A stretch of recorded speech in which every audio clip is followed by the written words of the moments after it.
Jemaat yang terkasih dalam Tuhan, kita kembali merenungkan firman Tuhan masih dalam poin mengenai karakter seorang yang memiliki atau mengalami janji berkat Tuhan. Di dalam 1 Samuel pasal yang pertama, ayat yang ke-24, saya akan bacakan firman Tuhan. Setelah perempuan itu menyapi anaknya, dibawanyalah dia dengan seekor lembu jantan yang berumur 3 tahun, 1 eva tepung, dan sebuyung anggur. Lalu diantarkannya ke dalam rumah Tuhan di Silo.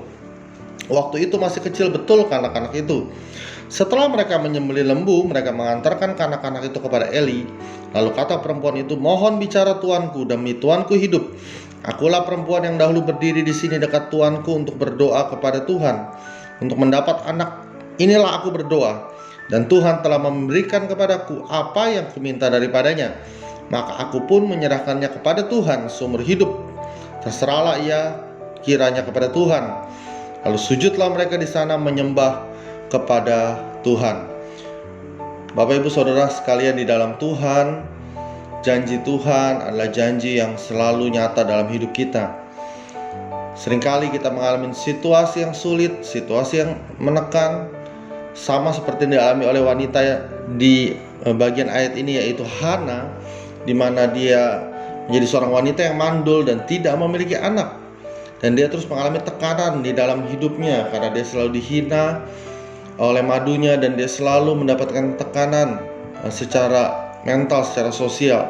Namun demikian, apa yang dilakukan? Dia datang kepada Tuhan, dia berseru kepada Tuhan di rumah Tuhan, dan Tuhan menjawab doanya. Bapak Ibu, apakah ada dari antara kita yang sedang mengalami situasi seperti Hana? Mari datang dan berdoa, berseru kepada Tuhan. Tuhan tidak tinggal diam atas hidup kita.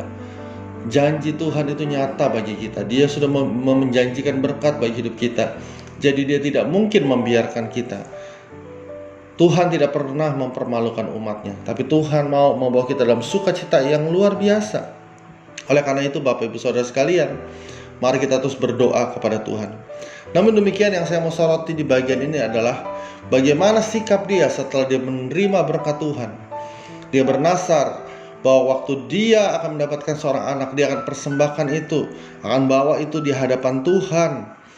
Dan benar dia lakukan janjinya itu. Saya percaya orang yang mengalami berkat Tuhan, mengalami perjanjian berkat Tuhan, salah satu cirinya adalah dia rela untuk memberikan yang terbaik bagi Tuhan. Kita ingat bagaimana Abraham diuji Tuhan untuk memberikan kembali anaknya Ishak kepada Tuhan, walaupun dia sudah dengan susah payah untuk menerima janji Tuhan tentang seorang anak. Tapi kita juga percaya bahwa demikian juga dengan Hana, di mana dia kembali datang kepada Tuhan dan memberikan anaknya untuk Tuhan. Dikatakan ayat yang ke-27, "Untuk mendapat anak inilah aku berdoa, dan Tuhan telah memberikan kepadaku apa yang kuminta daripadanya. Maka aku pun menyerahkannya kepada Tuhan seumur hidup, terserahlah ia kiranya kepada Tuhan." Lalu sujudlah mereka di sana menyembah kepada Tuhan. Tidak percuma kita memberikan kepada Tuhan, karena Tuhan pasti akan selalu memberi yang terbaik. Tuhan mau apa yang kita persembahkan itu dipakai untuk hal yang luar biasa. Akhirnya anaknya ini Samuel dipakai tahun luar biasa dan mengubah sejarah bangsa Israel. Bapak Ibu Saudara sekalian, kalau kita sudah menerima berkat Tuhan hari-hari ini, saya percaya kita juga memiliki hati yang rela untuk memberi yang terbaik kepada Tuhan.